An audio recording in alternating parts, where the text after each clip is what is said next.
하나님 말씀 함께 볼 하나님 말씀은 요한복음 19장 37절 그리고 구약성경 스가랴 12장 10절 말씀입니다.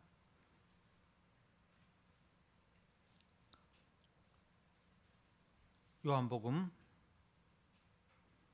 19장 37절 말씀 주신 말씀을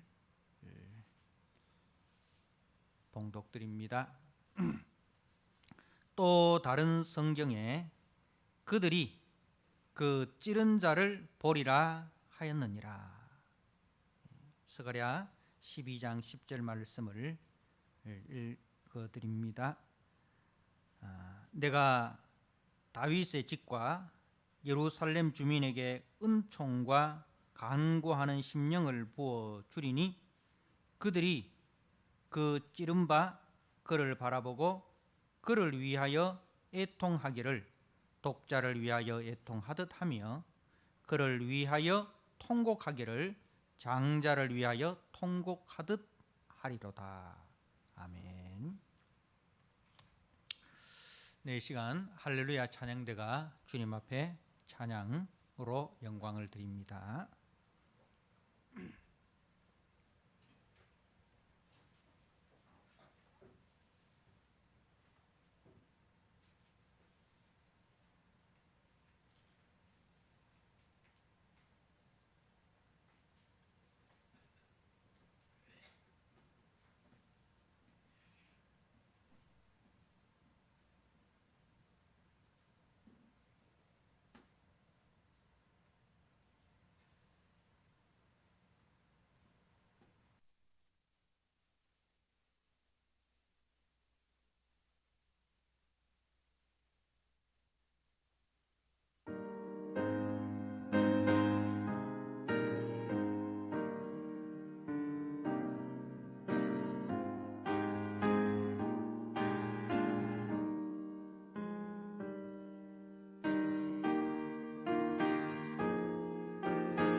아멘.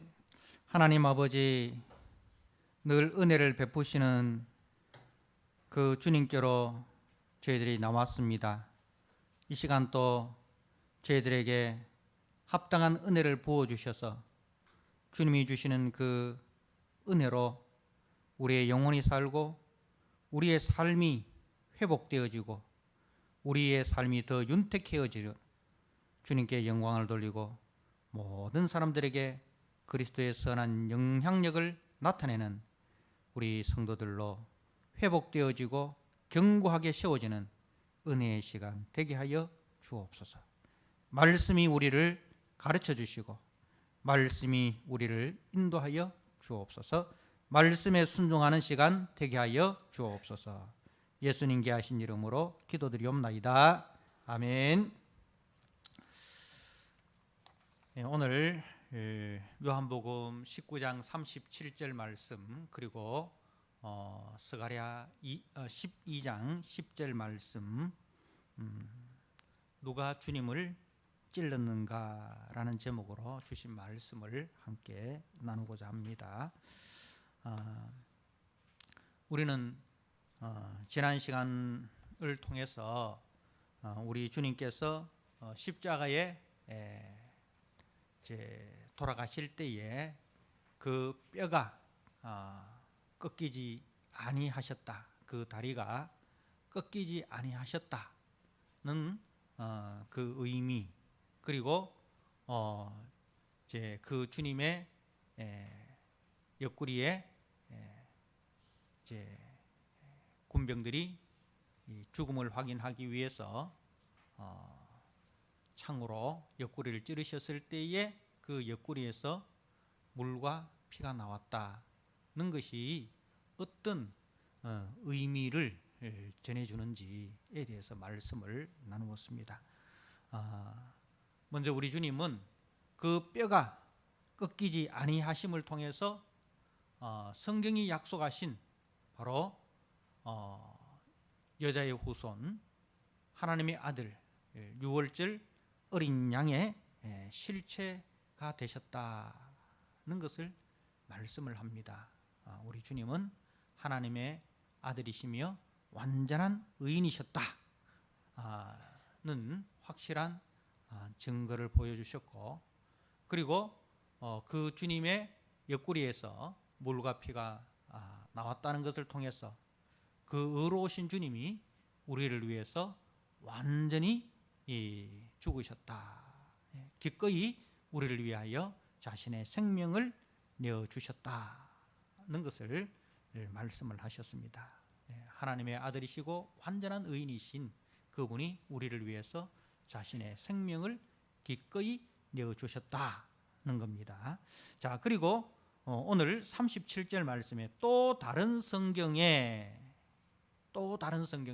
우리가 이 또 다른 성경이라는 것은 우리가 앞에서 읽었던 스가랴 12장 10절 말씀을 말씀하는 거예요. 그래서 그 구약에 예언한 스가랴 12장 10절의 그 말씀의 그 뜻이죠.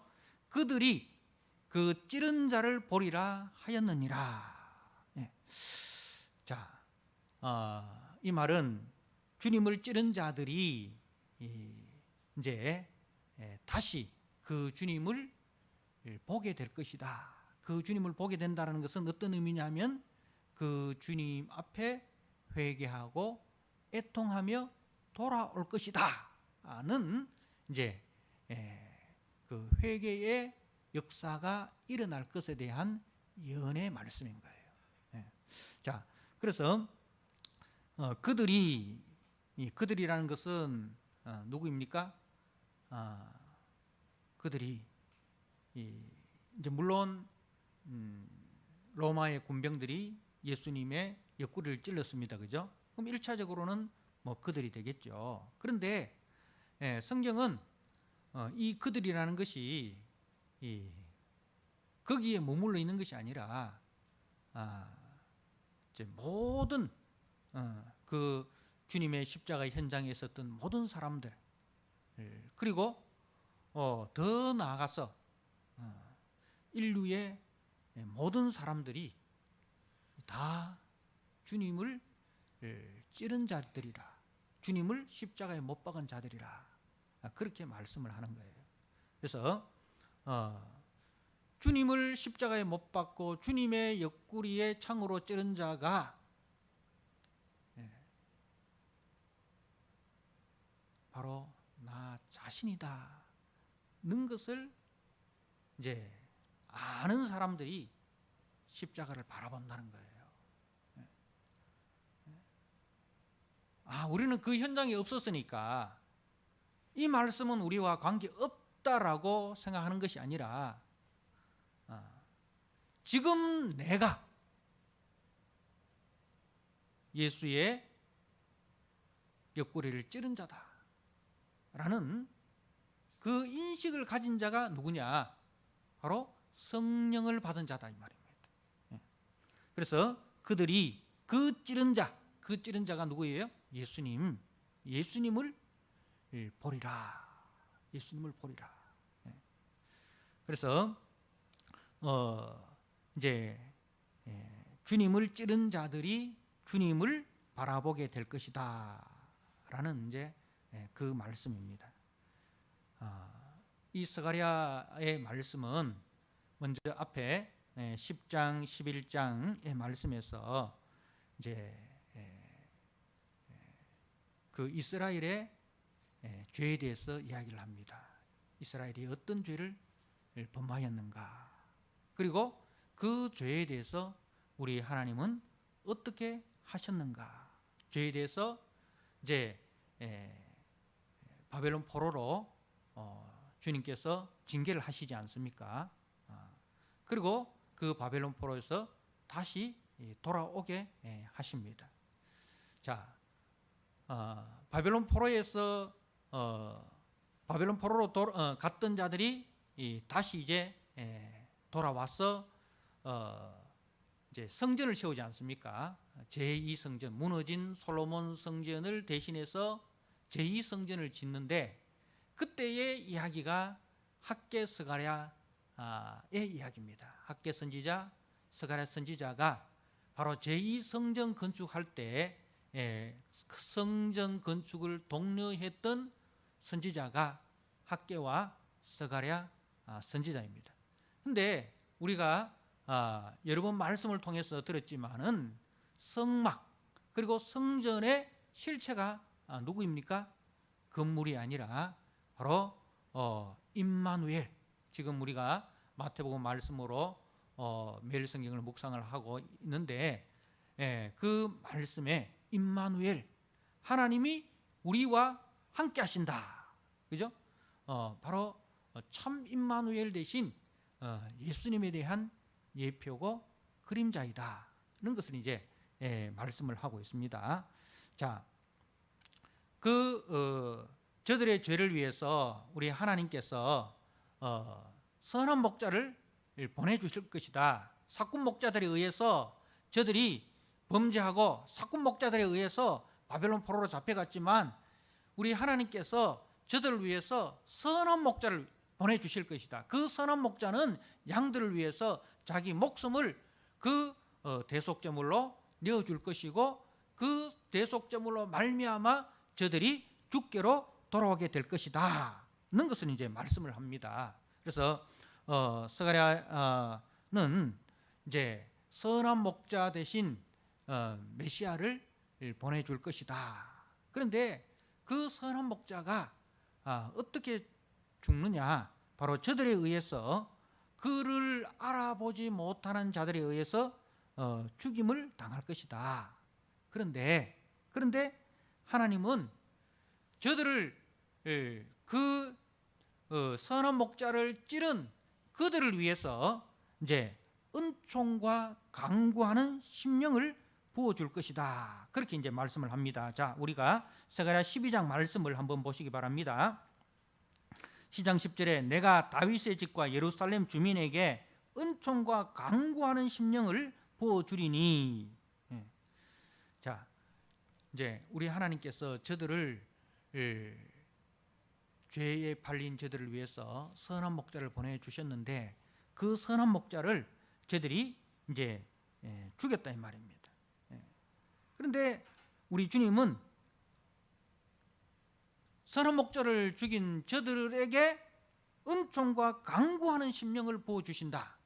이 말씀은 뭐냐면은 성령을 부어주신다는 거예요. 저들에게 우리 주님께서 성령을 부어주신다. 예. 그래서 성령을 부어주시니 어떻게 되느냐?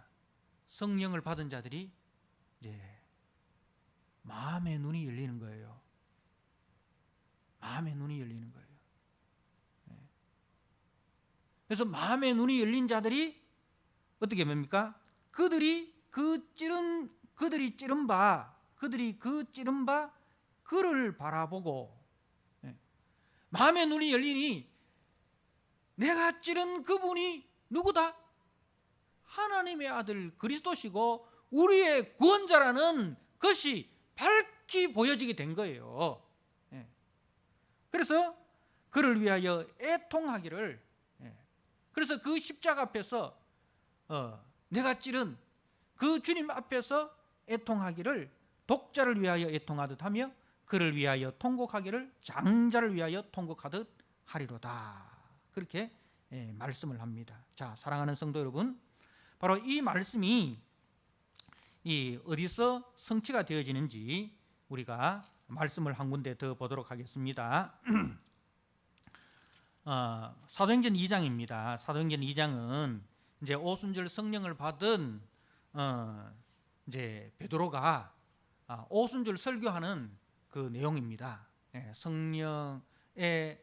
오순절 성령을 받은 베드로가 이제 예수가 누구신가에 대해서 구약 성경의 예언을 들어 이제 예수가 누구신가에 대해서 유대인들에게 설교하는 말씀인데요. 자, 제가 한번 읽어드리겠습니다. 36절에 그런즉 2장 36절입니다. 그런즉 이스라엘 온 집은 확실히 알지니 너희가 십자가에 못 박은 이 예수를 하나님이 주와 그리스도가 되게 하셨느니라 하니라. 그들이 이 말을 듣고 마음에 찔려 베드로와 다른 사도들에게 물어 이르되 형제들아 우리가 어찌할꼬 하거늘 베드로가 이르되 너희가 회개하여 각각 예수 그리스도의 이름으로 세례를 받고 죄 사함을 받으라. 그리하면 성령의 선물을 받으리니 이 약속은 너희와 너희 자녀와 모든 먼데 사람 곧 주 우리 하나님이 얼마든지 부르시는 자들에게 하신 것이라 하고 또 여러 말로 확정하여 구원하여 이르되 너희가 이 패역한 세대에서 구원을 받으리라 하니 그 말을 받은 사람은 세례를 받음에 그 날에 신도의 수가 3,000이나 다하더라. 바로 이 이제 스가랴의 예언한 말씀이 이 요한복음 19장에서 성취가 되고, 그리고 그 말씀이 완전히 성취가 된 것은 바로 이 사도행전 2장에서 완전하게 성취가 되는 것을 보게 됩니다. 자, 사랑하는 성도 여러분, 이제 성령을 받은 자들의 특징이 무엇입니까? 이제 스가랴 12장 10절에 은총과 강구하는 심령을 부어줄 것이다. 성령을 부어줄 것이다. 그래서 오순절 성령을 이제 부어줄 것이다라는 말씀이죠. 자, 성령 받은 사람들의 가장 큰 특징이 무엇이냐? 앞에서 이야기했지만은 바로 자신들이 찌른 예수를 바라보게 된다는 거예요. 성령 받은 사람들의 가장 큰 특징은 예수를 바라보게 된다는 거죠. 예수를 보는 눈이 달라지게 된다는 거예요. 그래서 고린도전서 12장 3절에 성령으로 아니하고는 누구도 예수를 그리스도라 할 자가 없느니라 라고 되어 있어요. 그래서 성령 받은 사람의 가장 큰 특징은 예수가 그리스도시다. 예수가 하나님의 아들 그리스도시고 우리의 구원자라는 사실이 믿겨진다는 거예요. 성령을 받았다는 것은 우리가 영을 받았다는 거예요. 지금 우리는 지금 믿지 않는 자들은 누구의 영에 사로잡혀 있느냐? 마귀의 영에 사로잡혀 있습니다. 마귀의 영에 사로잡혀 있으면 마귀가 하는 일은 예수를 알지 못하게 하고 예수를 알아도 예수를 잘못 알게 하는 것. 그래서 마귀가 하는 짓은 절대로 예수를 바로 알지 못하고 바로 믿지 못하도록 하는 것이 마귀가 하는 일입니다. 그래서 마귀를 가지고 우리는 적그리스도라 하는 거죠. 적그리스도라는 것은 그리스도를 대적하는 자라 이 말입니다. 그리스도를 대적하는 자. 마귀의 별명이 그리스도를 대적하는 자. 그리고 거짓말쟁이. 말씀을 교묘하게 왜곡해서 예수를 믿더라도 잘못 믿도록 하는 것. 이단에 빠지도록 하는 것. 이단에 빠진 자들은 다 누구의 영을 받은 거예요? 그리스도의 영이 아니고 마귀의 영을 받은 자들이에요. 그래서 예수를 부인하거나 아니면 예수를 믿는다 하더라도 예수를 잘못 믿는 사람들. 우리는 이전에 어떤 사람들이었습니까? 예수를 알지 못했던 사람들입니다. 예수를 알지 못했기 때문에 예수에 대해서 무지하고 예수를 대적하는 자들이었어요. 예수를 업신여기는 자들이었어요.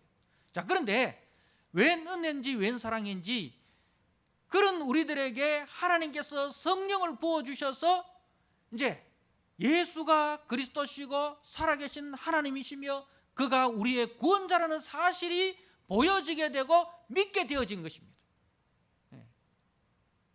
그것을 가지고 은혜라 그렇게 합니다. 최고의 은혜를 받은 것이죠. 지옥 갈 백성이 천국 갈 백성으로 거듭나게 된 것입니다. 지옥 가는 열차를 탔던 사람들이 천국 가는 열차로 바꿔 탄 것인 것이죠. 사망의 권세 아래 있던 자들이 이제는 영원한 생명의 권세 아래로 옮겨진 것입니다. 자, 그러면은 이제 그 사람들이 하는 일이 그 다음에 뭐냐면 애통이라는 거죠. 애통. 자, 애통을 하는데 이 애통은 이제 울음에도 종류가 있다는 거예요. 이제 우리가 초상집에 가면 이제 아이고 하는데 보면 눈에 보면 아무 눈물이 없습니다. 그죠? 눈물 없이 그냥 이제 우는 것이 있습니다. 그리고 또 어떤 사람은 눈물을 흘리는데 눈물은 흘려요. 그런데 아무 소리 없이 눈물만 흘리는 사람이 있어요. 근데 또 어떤 사람은 통곡을 하면서 눈물을 흘리는 사람이 있습니다. 눈물 콧물 탁 흘리면서 그 통곡을 하는 것. 여기서 이 애통이라는 말은 어느 울음에 속할까요? 자, 1번, 2번, 3번인데 3번이라고 생각하시는 분들은 제자리에 앉아 계시면 됩니다. 우리가 얼마 전에 그 이태원에서 젊은 사람들이 참 그렇게 안타깝게 죽었습니다. 그죠? 근데 그 부모들이 어떻게? 그 부모들이 어떤 울음으로 애통을 했습니까? 소리를 지르면서 눈물 콧물 흘리면서. 그래서 오늘 스가랴 12장 말씀에 거기 보니까 그를 바라보고 그를 위하여 애통하기를 독자를 위하여 애통하듯 하며 그를 위하여 통곡하기를 장자를 위하여 통곡하듯 하리로다. 그러니까 그 주님의 십자가 앞에서 말입니다. 독자를 위하여 애통하듯 장자를 위하여 통곡하듯. 이 말은 뭐냐면 하나밖에 없는 독자가 죽었습니다. 하나밖에 없는 그 장자가 죽었습니다. 그때 그 부모의 마음이 어떻겠어요? 바로 그 주님의 십자가를 바라보는 자들이 성령을 받아서 주님의 십자가를 바라보는 자들의 애통이 바로 그거예요. 하나밖에 없는 아들이 죽었습니다.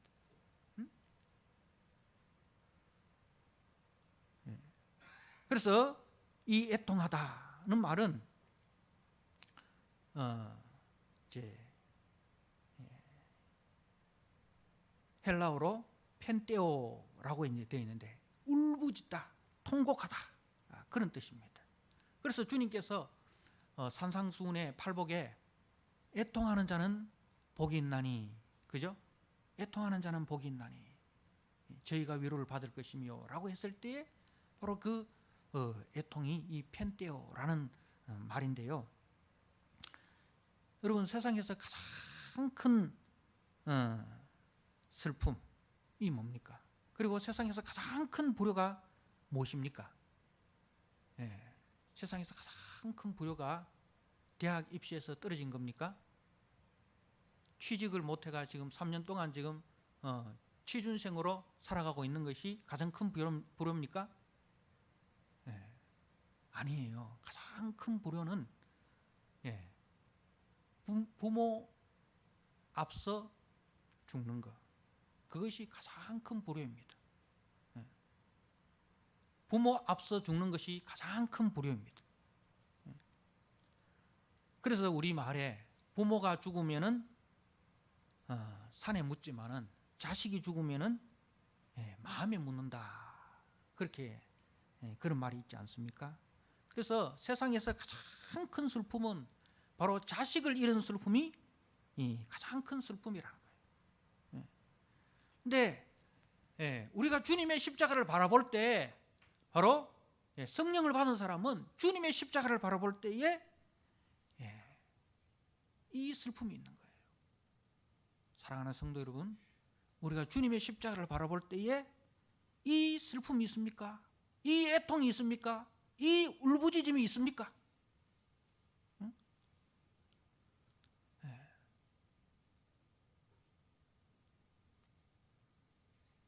오늘 사도행전 2장에서 베드로가 성령을 받아 설교를 하게 되는데, 그 설교의 내용이 바로 이것입니다. 오순절에 성령을 부어주시자 그 비겁하게 주님을 3번이나 부인했던 베드로가 완전히 달라졌어요. 그 베드로가 살기가 등등한 주님을 십자가에 못 박은 자들 앞에서 담대하게 예수가 그리스도 되신 것을, 구약의 예언의 말씀을 가지고 그 말씀이 성취가 되었다는 것을 설교를 합니다. 자, 그래서 그 설교가 얼마나 뜨거운 설교였든지 간에 그 설교를 들은 사람들이 이제 반응을 보십시오. 자, 다시 한번 읽습니다. 36절입니다. 사도행전 2장 36절에 그런즉 이스라엘 온 집은 확실히 알지니, 이스라엘 온 집은 확실히 알지니. 여러분, 확실히 아셔야 됩니다. 대충 아셔서는 안 됩니다. 확실히 아시길 바랍니다. 오늘 이 시간을 통해서 예수님의 십자가에 대해서 다시 한번 확실히 아는 은혜가 있기를 바랍니다. 확실히 알지니 너희가 십자가에 못 박은 이 예수를, 너희가, 누가? 너희가, 저와 여러분이 이 말입니다. 예수의 십자가는 그때 2000년 전에 그 로마 군병들이, 그리고 유대인들이 아니에요. 너희가, 오늘 이 설교를 듣고 있는 저와 여러분이 십자가에 못 박은 이 예수를 하나님이 주와 그리스도가 되게 하셨느니라 하니라. 그들이 이 말을 듣고 마음에 찔려 이 설교를 들은 그 현장에 있던 사람들이 마음에 찔렸어요. 찔리다는 것은 뭐 가시로 찔리는 아니, 뭐로 찔리는 거예요? 창으로 찔리는 거예요. 예수님을, 자신들이 예수님의 옆구리를 창으로 무자비하게 찔렀지 않습니까? 그죠? 그런데 그 창이 이제는 누구를 찌르고 있습니까? 성령을 받으니까 예수님을 찌른 그 창이 이제는 나를 향해서 찌르는 거예요. 내 마음을 찌르는 거예요. 내 심령을 찌르는 거예요. 그래서 마음에 찔려 베드로와 다른 사도들에게 물어 이르되 형제들아, 우리가 어찌할꼬. 우리가 죄 없는 그리스도를 찔렀는데, 죽였는데, 하나님의 아들 그리스도를 죽였는데, 여러분 감당됩니까? 여러분 감당돼요? 하나님의 아들을 죽였습니다. 하나님을 죽였습니다. 감당됩니까? 우리가 사람 죽이는 거 그거 아무나 할 수 있는 일 아니잖아요. 예, 아무나 할 수 있는 일 아니잖아요. 근데 내가 죽인 그분이 누구냐? 하나님의 아들이에요. 예, 하나님을 내가 죽였어요. 그러니 이게 감당이 안 되는 거예요. 그래서 형제들아, 우리가 어찌할꼬? 이 일을 내가 어찌할꼬? 이 상태를 내가 어떻게 수습할꼬? 이 말입니다. 응? 수습할 수 없는 일이잖아요. 내가 도저히 감당할 수 없는 일이잖아요. 이 엄청난 죄를 저질렀는데. 네. 그런데요, 베드로가 말합니다. 38절에 베드로가 이르되 너희가 회개하여 각각 예수 그리스도의 이름으로 세례를 받고 죄 사함을 받으라. 그리하면 성령을 선물로 받으리니. 그런데요, 웬 은혜입니까? 웬 사랑입니까? 내가 그렇게 하나님의 아들 그리스도를 죽였는데 살 길이 열렸어요. 살 길이 열렸어요. 너희가 회개하여 그 죄에서 돌아서라는 거예요. 살 수 있는 방법이 있다. 살 수 있는 방법이 있다. 회개하라. 그 죄의 길에서 돌아서라. 그리고 각각 예수 그리스도 이름으로 세례를 받고, 세례를 받는다는 것은 뭐예요? 예수 안에서 옛사람이 죽는 거예요. 이제 회개에 대한 설명이, 회개가 뭐냐? 그러니까 내가 그냥 잘못했습니다, 그게 아니에요. 회개란 예수 그리스도 이름으로 세례를 받고, 이 말은 이제 세례라는 것은 물속에 잠기는 거예요. 노아 홍수를 이야기하는 거예요. 여러분, 사람은 물에서 사는 존재로 지음받은 게 아니에요. 우리는 물고기가 아닙니다. 우리는 산소를 마셔야 살 수 있는 존재로 지음을 받은 거예요. 그죠? 그래서 물에서 우리가 살아도 어느 정도 살 수 있습니까? 내 몸속에 있는 산소가 떨어지기 전에, 그죠? 내 몸에 있는 산소를 내가 이제 활용을 못하면 우리는 물에서 죽는 거예요. 어떤 사람은 저 같은 사람은 1분 만에 죽어 나오고, 어떤 분은 10분 동안을 참을 수 있는 분이 있습니다. 근데요, 1시간 동안 참고 있는 사람은 아무도 없습니다. 그죠? 그러니까 이 세례라는 것은 물속에 들은 노아 홍수를 이야기하는 거예요. 노아 홍수에 다 물이 잠겼지 않습니까? 그러니까 이 세례를 받고, 이 말은 우리 옛사람, 예수를 찌른, 예수에 대해서 무지하고 예수에 대해서 대적하고 예수를 업신여기던 그 사람을 십자가에 못 박는 거예요. 거기서 네가 돌아서는 거예요. 세례를 받고 라는 것은 이제 거기서 이제 내가 나오는 거예요. 노아 홍수 그 물 속에서 내가 나오는 거예요. 하나님의 은혜로 내가 나오는 거예요. 나올 수 있는 사람은 누굽니까? 노아 방주를 탄 사람, 그죠? 방주를 탄 사람, 하나님의 은혜 안에 있는 사람만 구원을 받게 되는 거예요. 자, 그러면은 죄 사함을 받아라. 그리하면 죄 사함을 받게 된다. 이것이 뭡니까? 성령 세례라는 거죠. 사랑하는 성도 여러분, 성령을 받아 예수를 믿고 난 이후에 경험되어지는 제일 첫 번째 현상이 뭐냐 하면, 여러분, 이제 이 두 가지 애통이 있는데, 첫 번째 애통은 뭐냐면 예수를 믿고 난 후에 경험하게 되는 가장 첫 번째 현상은 바로 자신의 존재가 얼마나 더럽고 얼마나 추악한 존재인가에 대한 애통입니다. 예수를 믿기 전에는 내가 그래도 내 도덕적인 수준이 우리나라의 상위 한 30% 안에 들어갈 끼다. 그런데 나는 지금까지 누구에게 한번 싫은 소리 한 적 없고, 누구의 물건을 훔친 적도 없고, 누구의 물건을 탐한 적도 없고, 오히려 나는 다른 사람이 어려움에 처해 있을 때에 자선할 줄도 아는 그런 사람이었어. 이렇게 자기의 어떤 도덕적 그 우월의식에 사로잡혀 있었던 사람들이요, 예수를 믿고 나면 어떤 현상이 생기냐면, 내가 죄인 중에 괴수였습니다. 죄인 중에 괴수였습니다. 그래서 예수 안 믿는 사람들이 교회에 오면 이해가 안 되는 게 맨날 자기들이 죄인이라 하고 기도할 때 이 죄인을 용서하여 주옵소서 하고 뭐 나 같은 죄인 살리신 주 은혜 놀라고, 저 예수 믿는 사람들이 도대체 일주일 동안 무슨 죄를 지었길래, 무슨 죄를 지었길래 저렇게 죄인이라 하고 회개하고 저렇게 하느냐, 이해가 안 된다는 거죠. 근데 예수를 믿고 나면 감추어져 있던 내 마음의 죄가 다 드러나게 되는 거예요. 그래서 그 감추어졌던 죄가 드러나면서 야, 내가 이런 사람이었구나, 내 실체가 드러나는 거예요. 주님의 십자가 앞에서, 주님의 그 말씀 앞에서 다 드러나는 거예요. 여러분, 우리가 희미한 거울로 자신을 보는 거하고 현명형으로 자신을 보는 거하고 다르잖아요. 희미한 거울로 볼 때는 내가 꽤나 잘생긴 사람인 줄 알았어요. 근데 현명형으로 내 얼굴을 보니까 아니야, 점도 많고 흠도 많고 주름도 많고 막 다 드러나는 거예요. 그러니까 이 말씀 앞에서 우리를 봐야 돼요. 그냥 옆집에 있는 아저씨하고 비교하지 말고, 매일 신문지상에 나오는 그런 사람들하고 비교하지 말고 하나님의 말씀 앞에서 자신을 보라는 거죠. 말씀의 거울 앞에서 자신을 보라는 거죠. 그래서 은혜를 받아서 말씀의 거울 앞에서 자신을 보니 내가 이렇게 참 추악하고 탐욕스러운 인간이었나, 내가 꽤나 괜찮은 인간인 줄 알았는데.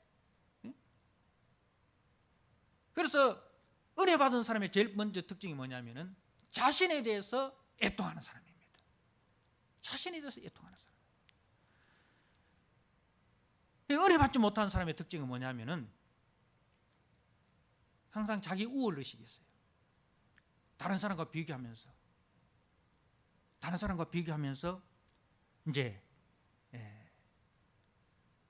우리 집의 문제는 내한테 있는 게 아니고 우리 형님한테 있다.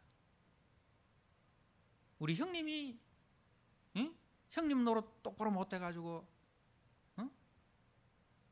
우리 집안의 문제는 우리 아버지한테 있다. 아버지가 아버지 노릇 똑바로 못해가지고, 그래가지고 추석 때 설날 때 모이면 늘 싸우는 거예요.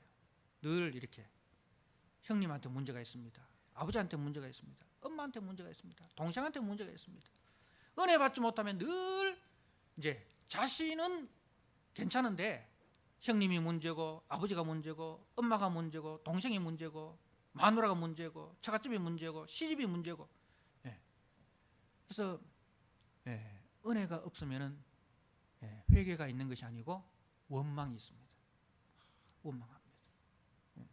그래서 예수님께 어떤 사람이 와서 이런 이야기를 하잖아요. 예수님, 우리 형님한테 가서, 우리 형님 아버지 재산 다 갖고 갔는데 우리 형님한테 가서 좀 재산 절반으로 좀 나눠달라고 그렇게 좀 해 주십시오. 그랬을 때 주님의 대답이 뭐였습니까? 상가 탐심을 물리쳐라. 탐심을 물리쳐라. 재산을 5대5로 나눈다고 해서 그 문제가 해결되는 게 아니다 이 말입니다. 5대5로 나누고 난 뒤에 또 뭐 이야기하는지 아십니까? 형님은 공부한다고 서울 가 있는 동안에 내가 아버지 밑에서 열심히 일해가 형님 등록금 낼 때 얼마나 일했는지 아십니까? 5대5 불공평합니다. 최소한 7대3은 돼야 됩니다. 이래도 이야기합니다. 그러니까 인간의 욕심이라는 것은 끊임없어요. 끊임없어요. 그러니까 삶과 탐심을 물리쳐라 이거예요. 여러분, 성령을 받은 사람은 회개합니다. 모든 문제가 내한테 있다. 내가 문제다. 내 속에 있는 죄가 너무 커서 다른 사람의 죄를 돌아볼, 그 정죄할 여력이 없어요. 자기의 죄 앞에서, 십자가 앞에서 자기의 죄를 깨닫고 그 죄 앞에서 독자를 잃은 그 애통, 장자를 잃은 그 애통 있는 거예요. 그래서 은혜 받은 사람의 특징이 뭔지 아십니까? 포용합니다. 야곱이 야복강가에서 하나님을 만나고 자신이 깨어지고 난 이후에 에서를 만날 때 뭐라고 이야기합니까? 형님의 얼굴을 보니 하나님의 얼굴을 보는 것 같습니다 하면서 형님을 안았어. 은혜를 받으면은 내 죄가 깨달아지고 다른 사람의 죄에 대해서는 덮어주는 거예요. 다른 사람의 그 허물을 덮어주는 사람이 되는 거예요. 그런데 은혜를 받지 못하면 자기 죄는 다 감추고 남의 죄만 정죄하는 거예요. 남의 죄만 들춰내는 거예요.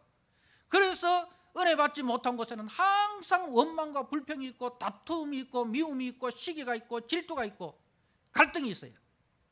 여러분, 우리 가정 속에 혹여나 갈등이 있습니까? 다툼이 있습니까? 미움이 있습니까? 돌아보시기 바랍니다. 뭐가 문제냐? 십자가 앞에서 내가 나의 죄를 보지 못하고 있다.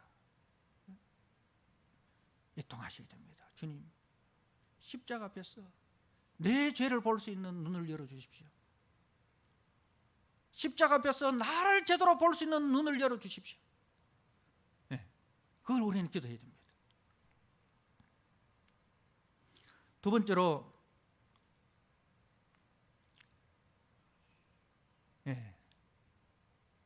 두 번째 애통은 뭐냐면은 이러한 자신을 위해서 하나님께서 자신의 독생자를 대속제물로 내어주셔서 그 의로우신 분이 나를 대신해서 십자가에서 그 고통과 모욕과 수치와 아픔을 겪으셨다는 것. 나를 위해서 대신 그 모든 고통을, 그 모든 수치와 모욕을 당하셨다라는 그 주님의 십자가를 바라보면서 십자가에 대한 애통이 있습니다. 그 주님의 십자가를 바라볼 때 나 같은 죄인 살리신 그 주님의 십자가의 사랑, 거기에 대한 애통이 있는 거예요. 내가 뭐라고 이 나 같은 것을 위해서 하나님께서 자신의 아들을 대속제물로 내어주셨구나. 그 주님의 십자가에 대한 감사가 있습니다. 그 십자가에서 베푸신 그 주님의 자비와 그 주님의 긍휼에 대한 그 주님의 사랑에 대해서 애통합니다. 감사합니다. 그래서 참된 애통은 회개를 낳고, 참된 회개는 주님에 대한 감사와 주님에 대한 헌신으로 나아가게 된다는 것입니다. 그래서 은혜를 받은 사람은 감사하는 사람입니다. 주님의 십자가를 바라보면서 감사하고, 그리고 그래도 내가 오늘 여기까지 있게 된 것은 주님의 사랑이었고, 엄마 아버지의 사랑이었고, 온 가족들의 사랑이었고, 온 교우들의 사랑이 있어서 내가 오늘 여기까지 오게 되었구나. 원망과 불평이 아니라 공동체에 대한 감사가 있는 거예요. 가정에 대한 감사가 있는 거예요. 부모에 대한 감사가 있고, 형제에 대한 감사가 있고, 우리 성도들에 대한 감사가 있습니다. 그래서 이제는 내가 받은 이 사랑을 돌려드려야 되겠다. 어머니에게 효도해야 되고, 형제들을 내가 더 사랑해야 되고, 교우들을 내가 더 사랑해야 되고, 더 섬겨야 되겠구나. 이렇게 나아가는 것입니다. 사랑하는 성도 여러분, 성령의 역사는 자신의 죄를 깨닫게 되고 애통하게 되는 것이 성령의 역사고, 마귀의 역사는 형제의 죄를 고발하고 형제를 원망하고 미워하고 서로 비난하는 것이 마귀의 역사입니다. 성령은 이제 자신의 옛사람이 그리스도와 함께 십자가에 못 박혔음과, 또 계속적으로 내 욕심은 십자가에 못 박는 자로 살아가는 것입니다. 그리고 성령의 역사는 이제 내가 그리스도와 함께 부활한 새 생명 가운데 살아가는 사람이라는 것을 자신의 사명과 자신의 정체성을 확실하게 깨닫게 하는 것입니다. 그래서 그 성령 받은 사람의 열매는 성령 열매죠. 성령 열매는 무엇입니까? 사랑입니다. 희락입니다. 화평입니다. 오래 참음, 자비, 양선, 충성, 온유, 절제. 이게 성령의 열매예요. 그런데 마귀의 역사는 무엇입니까? 마귀의 역사는 미움, 다툼, 시기, 질투, 분노, 원망, 탐욕. 이게 마귀의 역사입니다. 여러분, 내 속에 무엇이 역사하고 있습니까? 내 속에 어떤 열매가 맺혀지고 있습니까? 사랑하는 성도 여러분, 이러한 회개에 합당한 열매 없이 살아가는 사람, 주님 앞에서 애통할 날이 옵니다. 그날이 언제인지 말씀을 보고 마치도록 하겠습니다. 계시록 1장 7절입니다. 같이 한번 읽도록 하겠습니다. 계시록 1장 7절입니다.